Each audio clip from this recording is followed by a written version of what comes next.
Ladies and gentlemen, how do? New manservant coming to number 10. I booked Sir Curry and beers removal vans last night.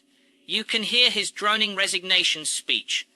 I hid away out of the way while he was wittering on and got busy leaving him lots of farewell presents. So ends the employment of probably the most boring manservant that I have had to endure. Now you too can endure his resignation speech. Toodle pip, the bought and paid for by Murky Murdoch and the Friends of Israel stooge Keir Starmer. Walking up this street 2 years ago was the proudest moment of my life.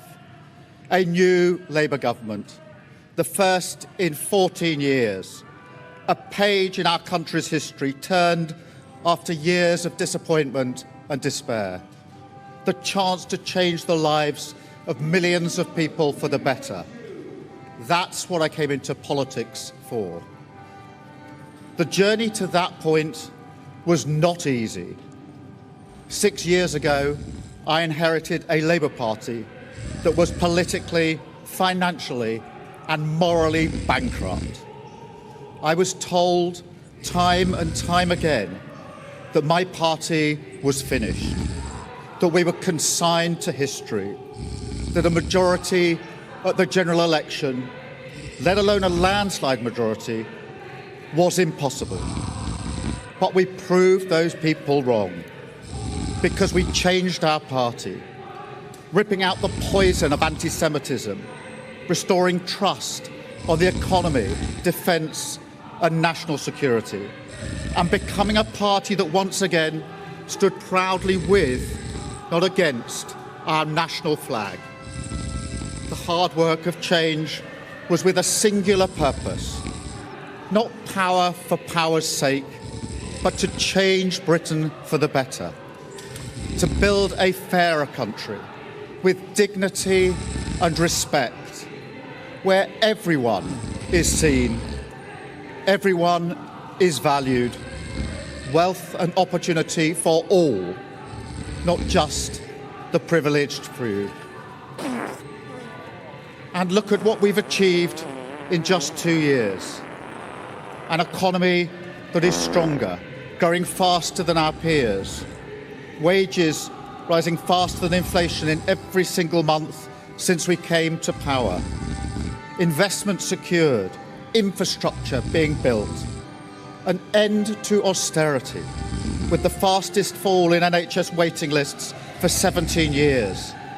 The biggest improvement in rights for workers and renters in a generation.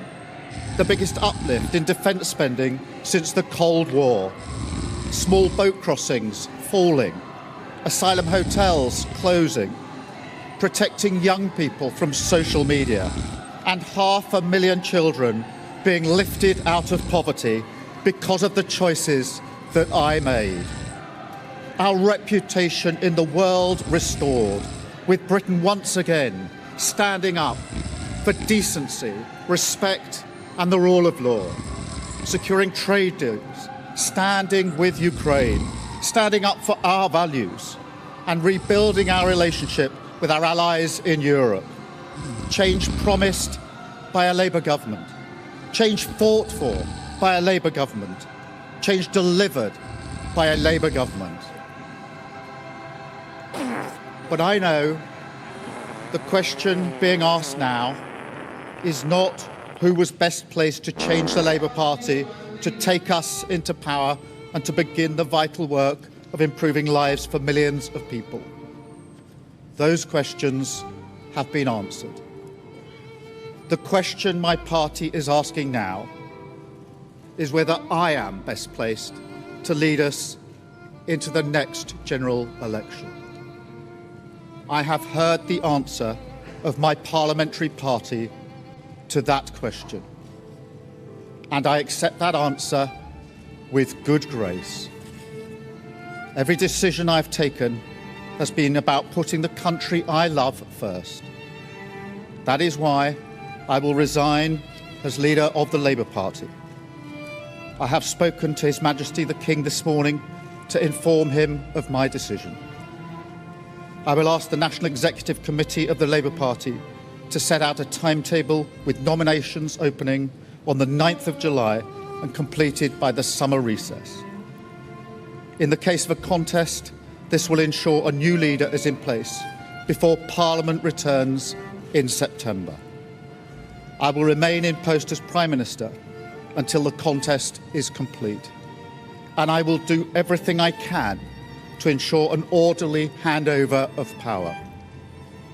I will also give my successor my full and unequivocal support, knowing that they will inherit a Britain that is far stronger and fairer than the one I inherited 2 years ago, better prepared for the challenges ahead, and better able to ensure the Labour Party secures a second term in office.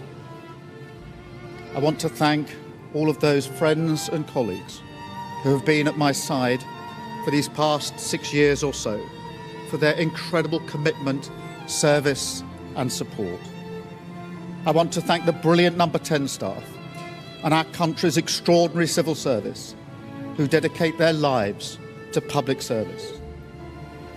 And when I leave the biggest job in the country, I shall spend more time on the most important job, being the best husband I can to my fantastic wife Vic, who has been a rock by my side through good times and bad, and being the best dad I can to my beautiful children, who are my pride and my joy. Thank you very much. Don't be defective like me and get watching The Defectives on Friday. Sir Keir Starmer, a.k.a. Sir Curry, and a beer, Mr. Shifty McGrifty, a.k.a. Marcus of the ALLSharts channel, will miss you. My farewell message to you, Sir Curry and a beer. Go home, smell you later!